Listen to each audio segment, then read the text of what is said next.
Hi guys! So magandang hapon po and welcome to my vlog. So for today po, mag-unboxing po ulit ako kasi may order po ulit akong bag na napakaganda at sa quality talaga siya guys. And yan po yung order ko. And napakaganda po siya and meron po siya mga kasamang teddy bear and like then guys, 4 pieces din po siya. At saka quality din po yung loob niya. At napakaganda din po niya. Then, binibideo ko po kasi sabi po ng aking kapatid na may shop po kasi siya. In-add na sa mga TikTok. And sabi niya kasi video ko daw kasi ipopost niya. Then yun, ginawa ko. Then guys, 4 pieces siya. Pero, wait lang, papakita ko. Then guys, kasama din po ito doon sa bag na in-order ko. Yes po,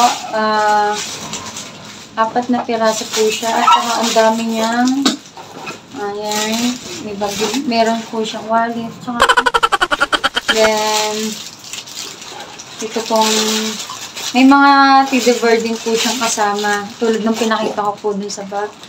Then 2 pong ganito, then 2 din pong pirasong carrots, then may din po siya. Then, may ganito din po siya. And 4 pieces din po to. Wait lang, pakita ko. Ito, yan, ito po. Saka yung, saan? 4 pieces lang siya, pero iba po yung rainbow. Yan. So guys, order na po kayo ng bag na 4 pieces talaga po siya and quality po yung loob niya. Then po, ang ganda din po ng kulay niya. And sky blue kasi favorite color ko. And then ito pong bag, napakaganda niya. Yan, medyo malaki lang siya kasi gagamitin ko po siya pagpasok na trabaho.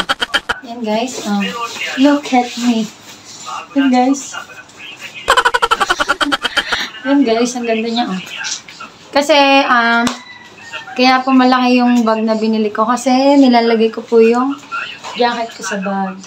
Yan, para hindi na ako mahirapan. So guys, ang ganda talaga niya. Yan. Then meron din po akong in-order na isa na parang rice cooker siya kasi kay Ate Marlene po yung pina-order. Then talaga ng bag. Quality guys. So guys, click nyo na sa yellow basket yung sa shop ng ate ko kasi sabi niya para may commission daw.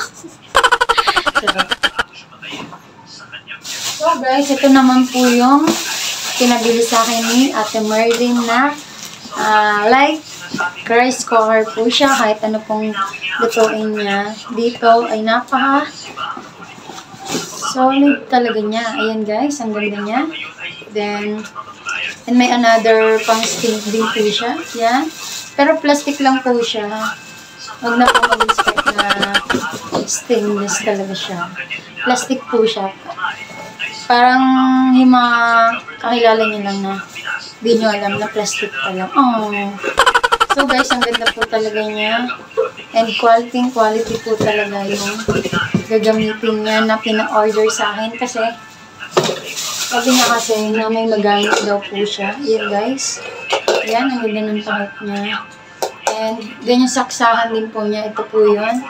And ang ganda po ng tube niya. Pero medyo maliit lang po siya. Sakto lang kasi pang isang tao lang talaga siya. Pwede po magsaing dito or magluto ng kung ano-anong ulam. Yan guys. And thank you guys for watching and please subscribe to my YouTube channel.